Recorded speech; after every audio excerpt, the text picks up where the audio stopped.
അസ്സലാമു അലൈക്കും, welcome back. ഇന്ന് ഞാൻ നിങ്ങളായിട്ട് ഷെയർ ചെയ്യാൻ പോകുന്നത് മഞ്ഞൾപ്പൊടി എങ്ങനെ വീട്ടിലുണ്ടാക്കിയെടുക്കുക എന്നുള്ളതാട്ടോ. മായമൊന്നും ചേരാതെ തന്നെ നല്ല കളറിലുള്ള മഞ്ഞൾപ്പൊടി എങ്ങനെ നമുക്ക് വീട്ടിൽ തന്നെ ഉണ്ടാക്കിയെടുക്കുക എന്നുള്ളത് നോക്കാം.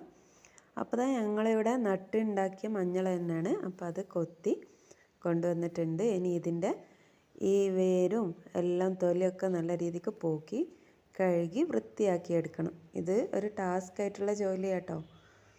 അപ്പോൾ ഞാനതിൻ്റെ വേരുകളൊക്കെ പോക്കി അത്യാവശ്യം റെഡിയാക്കി എടുത്തിട്ടുണ്ട്.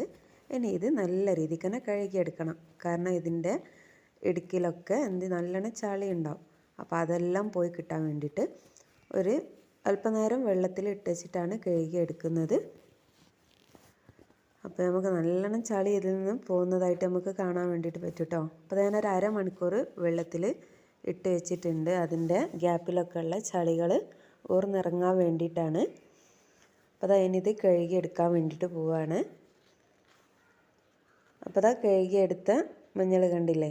ഇനി ഇത് ഒന്നും കൂടെ ചെത്തി വൃത്തിയാക്കി എടുത്തതാണ്. ഇനി ഇത് കഴിഞ്ഞ് നമ്മൾ ഒന്നും കൂടെ കഴുകൂട്ടോ. ഇങ്ങനെ ചെത്തി ഒന്നുകൂടെ വൃത്തിയാക്കി എടുത്തിട്ട് ഒന്നും കൂടെ കഴുകിയെടുക്കുന്നതാണ്.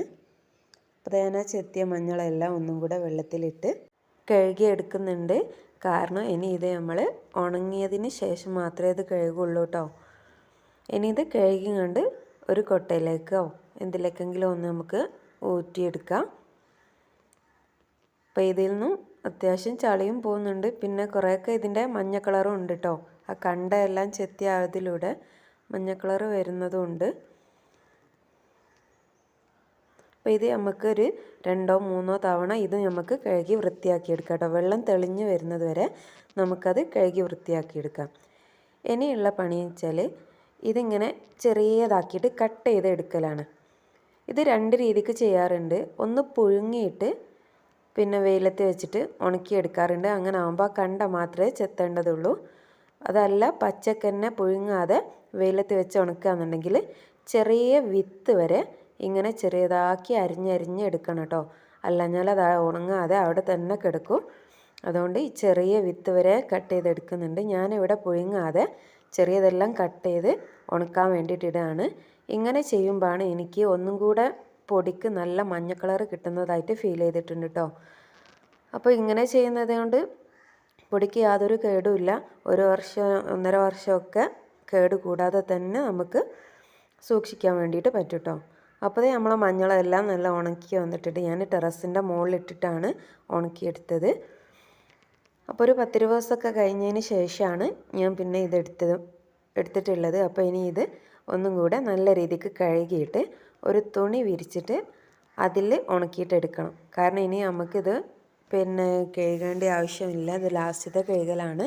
അതുകൊണ്ട് തന്നെ നമ്മൾ ഇതുവരെ ടെറസിൻ്റെ മുകളിലിട്ടാണല്ലോ ഉണക്കിയത്. അപ്പോൾ ഇനി തുണിയിലിട്ടിട്ട് ഉണക്കിയെടുക്കാൻ വേണ്ടിയിട്ട് പോവുകയാണ്. അപ്പോൾ ഞാനത് കഴുകി തുണിയിൽ ഉണക്കാൻ വേണ്ടിയിട്ട് വെച്ചതാണ്. ഇത് ഒരു 2 ദിവസം ഉണക്കിയെടുക്കും കേട്ടോ. അപ്പോൾ ഇനി പിന്നെ അടുത്ത പരിപാടി ഇത് ഉണങ്ങിയതിന് ശേഷം ഒന്ന് ചേറി പെറുക്കി എന്തെങ്കിലും പൊടികളെങ്ങാൻ ഉണ്ടെങ്കിൽ അതൊക്കെ ചേറി മാറ്റിയിട്ട് പിന്നെ ഇതിൻ്റെ തൊലികളും ഇങ്ങനെ എന്താ പറയുക പൊടിഞ്ഞതായിട്ട് നമുക്ക് കാണാൻ കഴിയും കേട്ടോ. അപ്പോൾ അതെല്ലാം ഒന്ന് ചേറി പെറുക്കിയിട്ട് മില്ലിൽ കൊണ്ടുപോയിട്ടാണ് ഞാനിത് പൊടിച്ചെടുത്തിട്ടുള്ളത്. കാരണം അത്യാവശ്യം ഉള്ളതുകൊണ്ട് തന്നെ മില്ലിൽ കൊണ്ടുപോയി നല്ല ഫൈനായിട്ട് തന്നെ പൊടിച്ച് കിട്ടിയിട്ടുണ്ട്. അപ്പോൾ കണ്ടില്ലേ, നല്ല മഞ്ഞ കളറും ഉണ്ട്. ഒട്ടും ഭയമില്ലാതെ നമുക്ക് നമ്മൾ ആവശ്യത്തിനുള്ള മഞ്ഞൾപ്പൊടി നമുക്ക് വീട്ടിൽ തന്നെ ഉണ്ടാക്കിയെടുക്കാൻ പറ്റും. ഇങ്ങനെ പൊടി വീട്ടിൽ ട്രൈ ചെയ്യാത്തവരാരെങ്കിലും ഉണ്ടെങ്കിൽ മഞ്ഞൾ നട്ടിട്ട് ഇങ്ങനെ ഒന്ന് പൊടിയാക്കി എടുത്ത് നോക്കുക. നമ്മൾ ഉണ്ടാക്കിങ്ങാണ്ട് കഴിക്കുമ്പോൾ അതൊരു പ്രത്യേക ടേസ്റ്റ് തന്നെയാണല്ലോ അല്ലേ. നമുക്കൊരു മനസ്സിനൊരു സന്തോഷം കൂടി ആയിരിക്കും. നമ്മളെ വീട്ടിൽ തന്നെ നട്ട് നമ്മൾ തന്നെ പൊടി ഉണ്ടാക്കിയെടുക്കുമ്പോൾ പിന്നെ കാര്യമായിട്ട് കടയിൽ നിന്നൊക്കെ വാങ്ങുന്നതിൽ മായം ഉണ്ടെന്നൊക്കെ പറയപ്പെടുന്നുണ്ട്.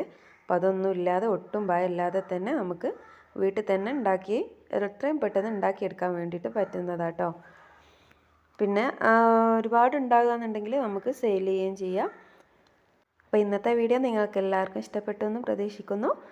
അപ്പം ലൈക്ക് ചെയ്യുക, നിങ്ങളുടെ അഭിപ്രായം താഴെ കമൻ്റായിട്ട് രേഖപ്പെടുത്തുക. സബ്സ്ക്രൈബ് ചെയ്യാതെയാണ് ആരെങ്കിലും വീഡിയോ കാണുന്നത് വെച്ചാൽ ഒന്ന് സബ്സ്ക്രൈബ് ചെയ്ത് സപ്പോർട്ടും കൂടെ ചെയ്യാം കേട്ടോ. Thank you for watching.